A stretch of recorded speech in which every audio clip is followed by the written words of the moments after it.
Glenda Jackson.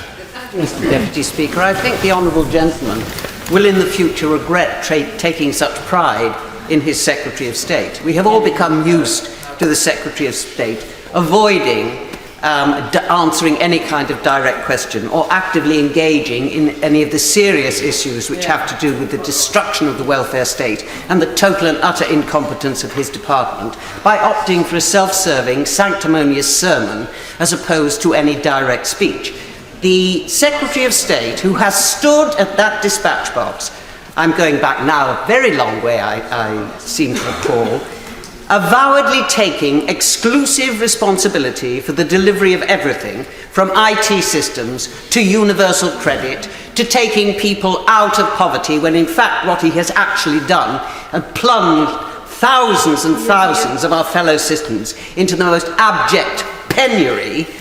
And still he managed today to avoid any kind of reference to the realities of the situation for all those people who, when Atos had their contract renewed for the work capability assessment many, many months ago, and I can distinctly remember the select committee being really quite forensic in examining Atos as to way they would prioritise, as the government, as the Secretary of State had told us they would do, the needs of disabled and vulnerable people, particularly those with mental health difficulties.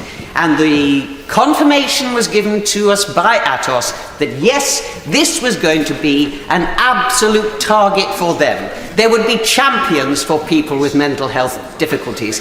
There would be detailed individual examination of every single individual who came forward for a work capability assessment. And despite the Harrington changes to which the Secretary of State referred, there have been no marked improvements. We've already heard the figures of people who are waiting for ESA. I will give a precise example of just how chaotic the system is. One of my constituents, paraplegic, placed on ESA. Another constituent, 26 years old, with the mental capacity of a 6-year-old, who is consistently having to go for work capability assessments. And I find it absolutely impossible to believe that members sitting opposite have no constituent who comes to them with similar or even worse situations.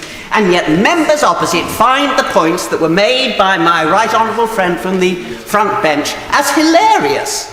They find it really, really funny that we have seen this explosion in food banks where people who are working, and I would just point out to the Secretary of State that he furnished absolutely no evidence, nor did any member sitting opposite, that the jobs which they are trumpeting that have been created during his sovereignty of the Department of Work and Pensions are actually created by his policies. There are other members of his government who trumpet that these new jobs that are being created by the private sector. One certain thing in an uncertain world is that there are people who are waiting to have their appeals heard. 48%, I'm talking now about ESA. I didn't want anybody to be under any kind of confusion. 48% of appeals are upheld. We are seeing people on ESA who are waiting months before their appeals will be heard, and during that period they are either told to apply for job seekers allowance, which they cannot do because they have been told they are unfit for work, and they are absolutely without any kind of financial support at all. As my honourable friend said, we are looking at a welfare state which was created to protect people from actually falling through the cracks. What this particular Secretary of State, what this particular department is doing is pushing people through those cracks and hoping that the rest of the country won't notice that they've disappeared. Well, I believe that the rest of the country is noticing that these people are disappearing, that it is the most vulnerable in our society who are being punished.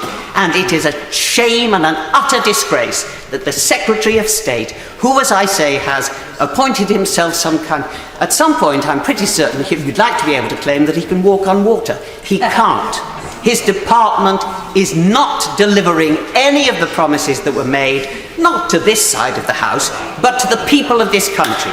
We are seeing people being maligned, being bad-mouthed, being presented to the country as though there are plenty of jobs out there for them to have, but they're too idle to ever take them. That is not the case, as members on that side of the House know, and certainly as the Secretary of State should know, but perhaps it is that he's floating so high on his self-appointed sanctity that he's forgotten what is actually happening out there in this country as a direct result of his incompetence and his failure to accept his responsibility.